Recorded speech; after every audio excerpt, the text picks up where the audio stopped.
Ladies and gentlemen, welcome to Locked On Seminoles. I'm your host, Max, and right next to me I have Mr. Andre Silva. We are your favorite daily Florida State podcasts / YouTube show, and thanks to the following, we are about to become a YouTube show / podcast. If you're joining us for the first time ever, welcome. We give y'all the fan perspective. We are fans first, people second, podcasters third, and we're going to talk about, well, not ourselves, but you guys. We're going to do listener questions. We got them queued up on YouTube. If you hear something you want to elaborate on, leave it in the comments below and we'll get to you next time. But Drizzy, that's enough about us. Let's get to the people. Roll the video. Let's answer some questions. You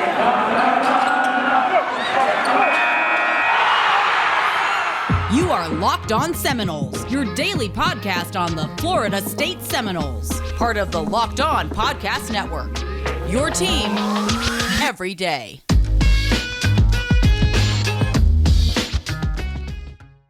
All right, folks. Again, if it is your first show, I'm Max. That's Drake. We've been covering the team for 18 months now. We both went to Florida State. I grew up in Tallahassee, longtime fan. And now pretty much we're longtime content creators. We love doing this every single day, Monday through Friday. Make sure that you subscribe. If you're on YouTube, you follow us. If you're on the podcast, YouTube bell up top that turns on notifications like the individual video, and comment below what you're thinking. We love to engage. We love to talk with y'all, and we love to shuffle our backgrounds around until we get it lined up. Attaboy, Drizzy, you are the hostess with the mostest. It's not his fault. It's this production software we use. Anyway, buddy, I know you've been going through all day, finding listener questions for us, really like curating, finding that good. So what do we got? So I think this is a good one right here. Actually, it goes to what you believe is going to be a win that we get against LSU. So Philip Wilkins says, no way I'm falling for any hype this season. That's fair. Been way too many years I've seen 8 wins possibly happen at this time of the year, and it's not happened. LSU's game 1 is not an easy game for FSU, or sorry, for us. FSU has lost the season opener for so many years, I've lost faith. Adding Kelly has had teams that have beaten FSU in the past. This new LSU coaching staff will be hard to beat. And I will point out, Nicholas Stewart, shout out to you. You corrected him. We play LSU second after David Duquesne. So I kind of want to know your thoughts on actually playing LSU that early in the season. Well, a couple things. One, I have long been a huge proponent of playing a cupcake and then playing this kind of game. I don't like opening against good teams. I like playing them early in the year, week 2, or even week 3, a la Oregon and Ohio State last year. I think it's early enough where you can still rebound from a loss, but I think it's good to get on the field with live bullets and let football be football and see how your team reacts before you go out against a great team. In fact, some of y'all have heard Max Moody's proposal to revamp spring games. I think we should get rid of spring games, and I think we should get rid of payday games. And I think we should pay an FCS team to come play us in the spring and have that be our spring game. That way you don't risk your starters getting a season-ending injury like Derwin James against an FCS team, and you don't have the weird, pointless practice game, and it's kind of like a jamboree when you were in high school. Makes the FCS school some money. They don't have to risk injury during the season. And again, it's like the spring, and you get to see Florida State play a team that's not Florida State. Nonetheless, I like that we are scheduling teams like LSU. I like even more Michael Alford's comments about he wants to get rid of the neutral site, right? He wants to go to home and homes. I think it's ridiculous that we're playing LSU in New Orleans, and then they come here and we play in Orlando. Now, I get it. Orlando is closer to Tallahassee than it is to New Orleans, but most alumni don't live in Tallahassee anyway, and a plane ride from New Orleans to Orlando, not that far. So I think that's stupid, but other than that, I like the matchup, I like the guts, and I don't disagree that it'll be a good coaching staff, but I don't think the roster is going to be that great. I don't know. It's not a full LSU preview. We'll do that later in the season, but I'm not falling for hype. I just think it's a winnable game.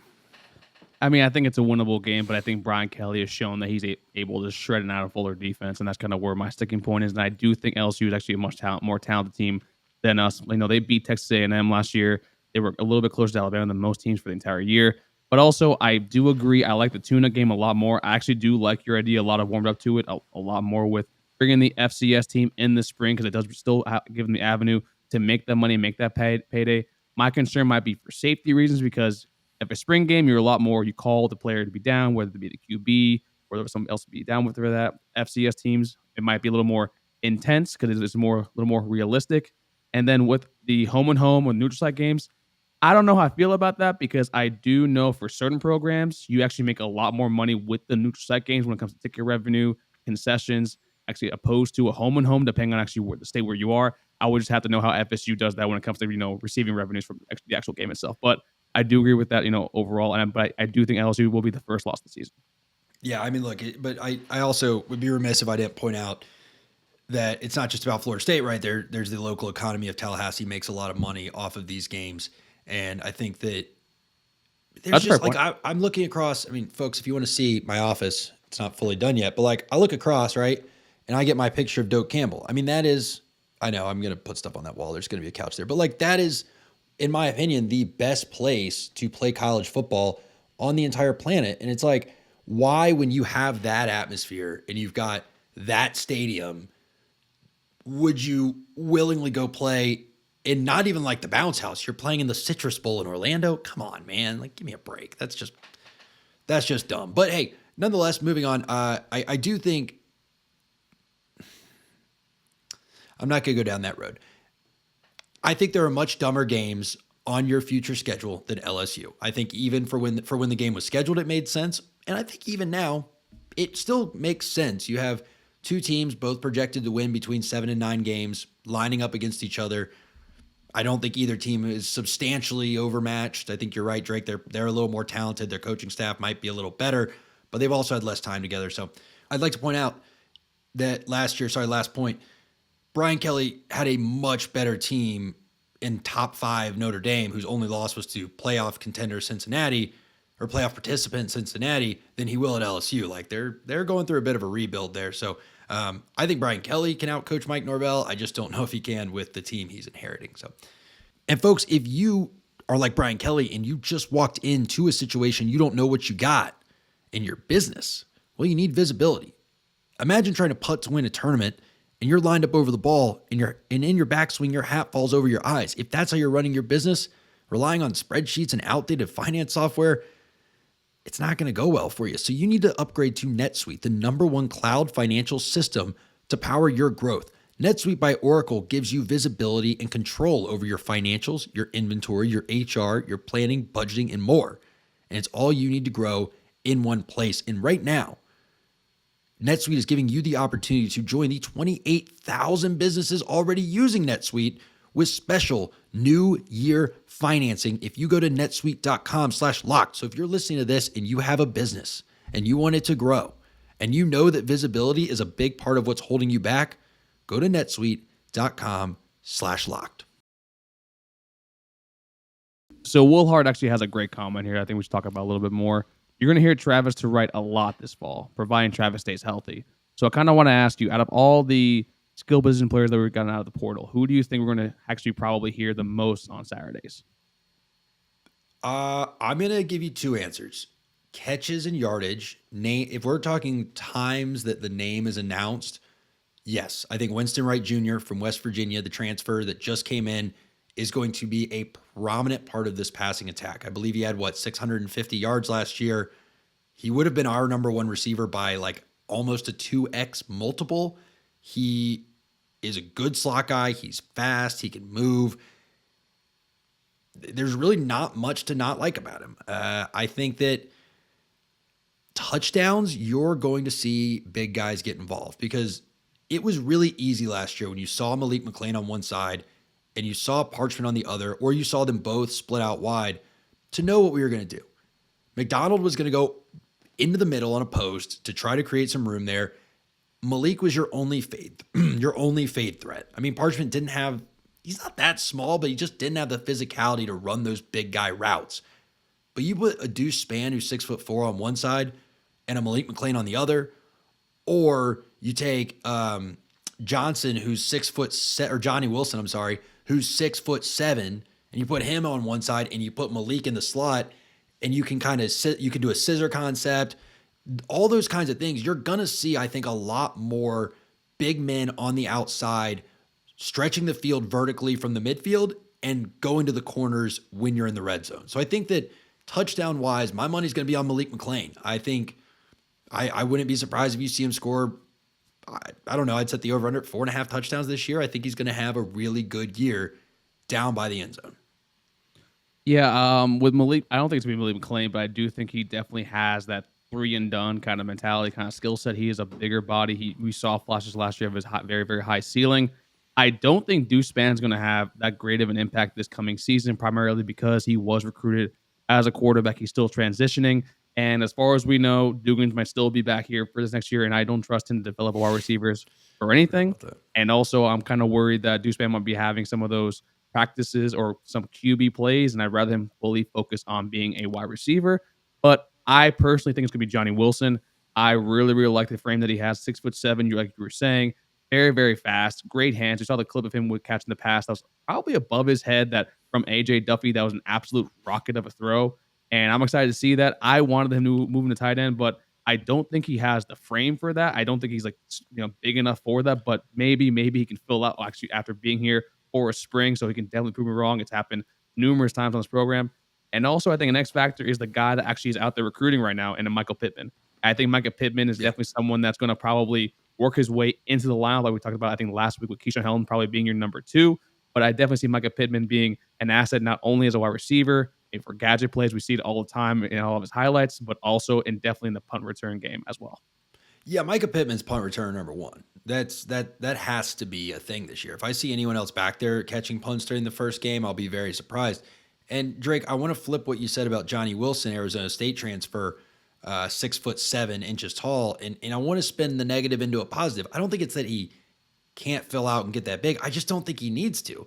Yeah, Most that's what I mean. 6'7" guys go. Yeah, most 6'7" guys, they go tight end because they don't have the quickness or the agility to play receiver, and we've now seen on video he does.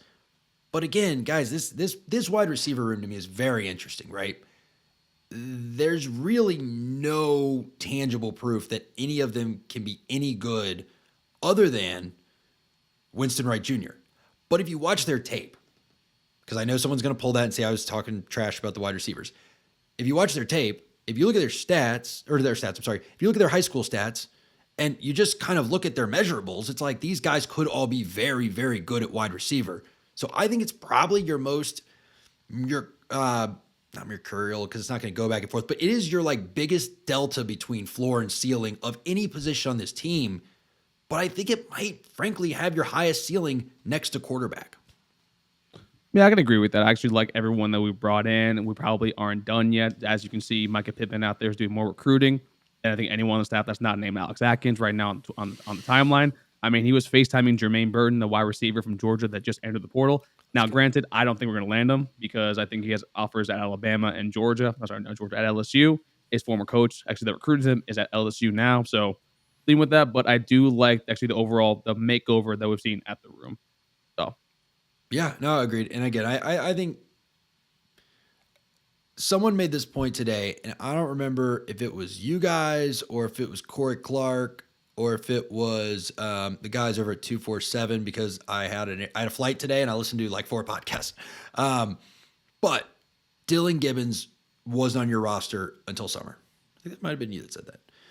And that was you. And then Andrew Parchment was not on your roster until summer. Now, Andrew Parchment and I, we had our, there were things he did that didn't make me happy, but we'll always have 4th and 14. And he was a pretty darn good player for you for only being here for 1 year.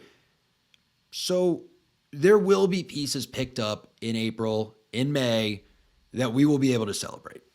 Real quick, guys, I got to give a shout out to our friends over at betonline.ag because I know that the weekend is coming up. The weekend is getting ready for action, and y'all need something to do on Saturday, Sunday. And is there a Monday playoff game this week? Who cares? No, there's not. On. I wish there was. I want another Manning cast.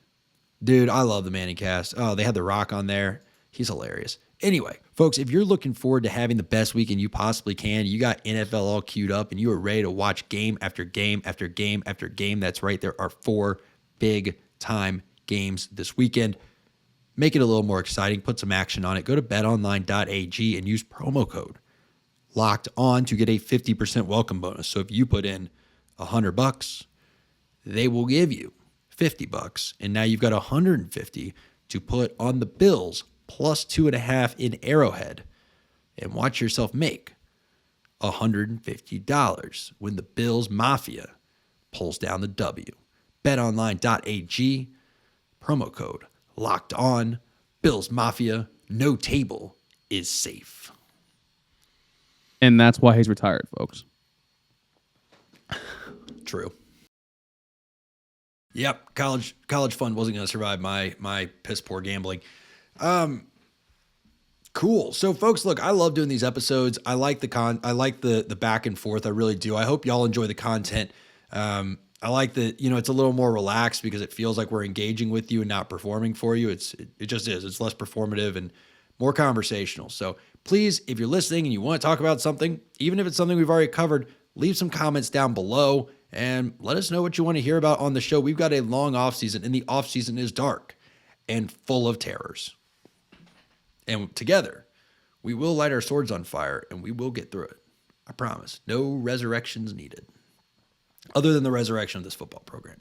That'd be nice. It would be nice. But let's go to our last question of the day. Well, comment of the day, amateur overlord. Nice. I don't think they should bring in another QB. We already are 3 over on a scholarship count. Ride with Travis if he gets hurt. Go with Duffy or Rodemaker and bring in Parsons next season. Now, I kind of wanted to bring that up for what do you make of, because right now we are a few scholarships over the kind of the cap limit, but I also kind of want your take on Chris Parson because I know how much you love following how the recruiting and the statistics and the development of 17-year-old teenagers in different states for college football purposes.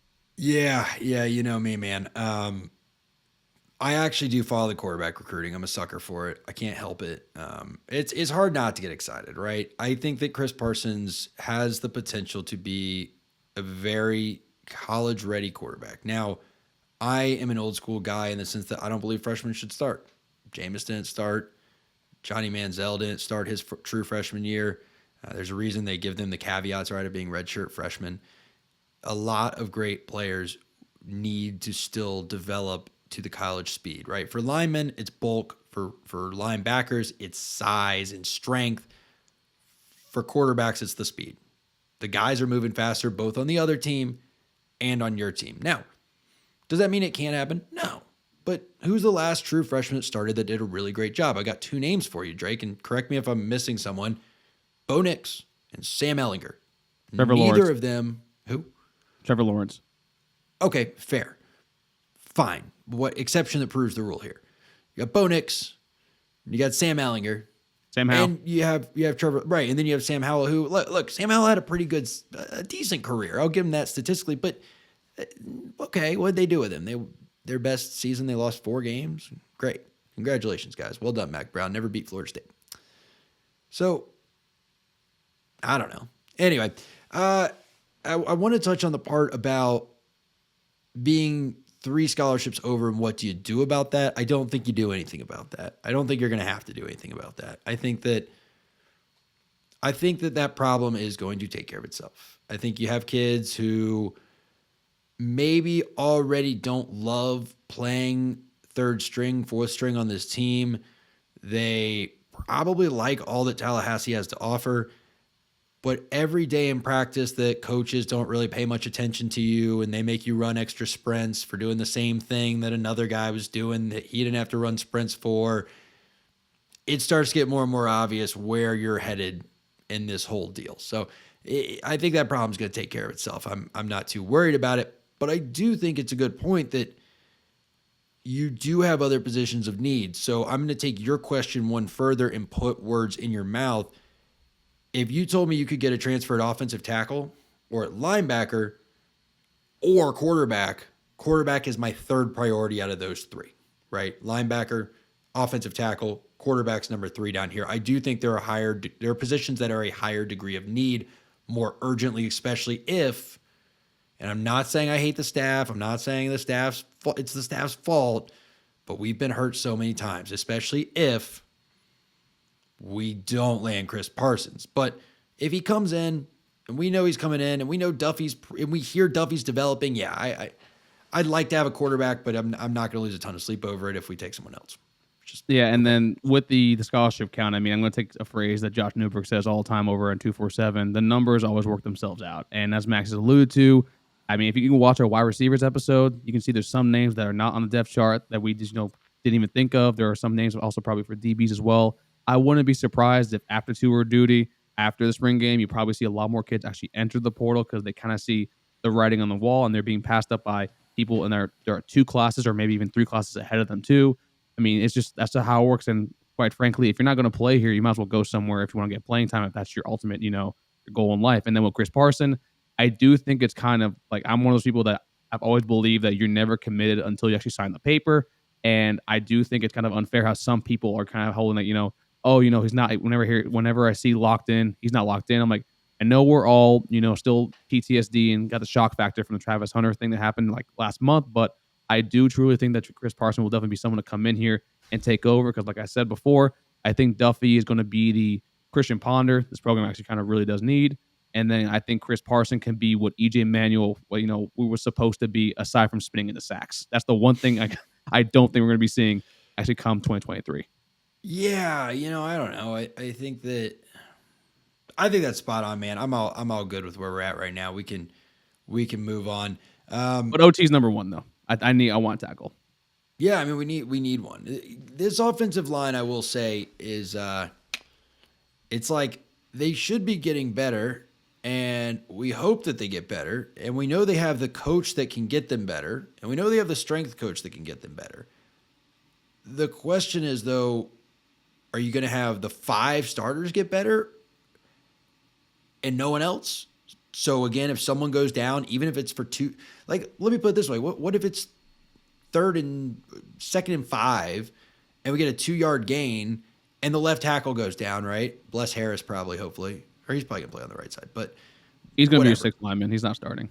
All right, well, whatever. Your left tackle goes down. We don't have the depth like we did last year. I don't have the depth chart in front of me on who's starting on what sides, but you have to bring in someone that has no capability of blocking, and you take a 6-yard sack, and now what looked like it could have been a touchdown drive, you're punting. That changes the entire momentum of a game. So we've got to bolster that offensive line. And again, y'all have heard my thoughts about the linebackers. You need guys that can cover the middle of the field. Right now, your only decent coverage linebacker is Kalen DeLoach. And sometimes, just depending on, I don't know if Mercury's in freaking retrograde, Amari Gaynor gets good at coverage. But half the time he's awful, half the time he's great, and there's no real middle ground with him. But we did get Tatum Bethune at the portal, and Tatum Bethune is a great pickup for coverage situations. He's also great as a pass rusher, and that's someone that, in my personal opinion, should be starting alongside Kalen DeLoach and Amari Gaynor. And hopefully he can start slowly bring along DJ Lundy too out of that, his one role as being a thumper. Yeah, but no, I agree. But you look at it, right, and you're going to, let's say the other team runs 60 snaps on average a game, 12 games, so you're going to face 720 snaps. Like Tatum Bethune, if he replicates his snaps, he had 105 tackles, which is a 7th of the plays, but that means 6/7 of the plays, he's not going to be able to make the stop for you. You need other guys that can do it. I think you have some good pieces in the backfield. The problem is we can't let runs get to the safety level every single time. Like we can't have a repeat of, what I'm saying is we can't have a repeat of 2-3 years ago where Hamza Nasruddin was your leading tackler because he was the only one that could stop the run. But that meant every run was getting 5, 6, 7 yards before they were getting hit. Can't be that. But anyway, folks, we appreciate y'all hitting us with the questions. If you have questions, comments, concerns, conversation starters, or you just want to tell us, like our boy Mike, that you believe this team is going to win 10 games and Mike's got us, I hope you're right. Your lips to God's ears, brother. Go ahead and leave it down below. I'm Max. That was Drake. And this was Locked On Seminoles. We will see y'all next week. Take care, everybody.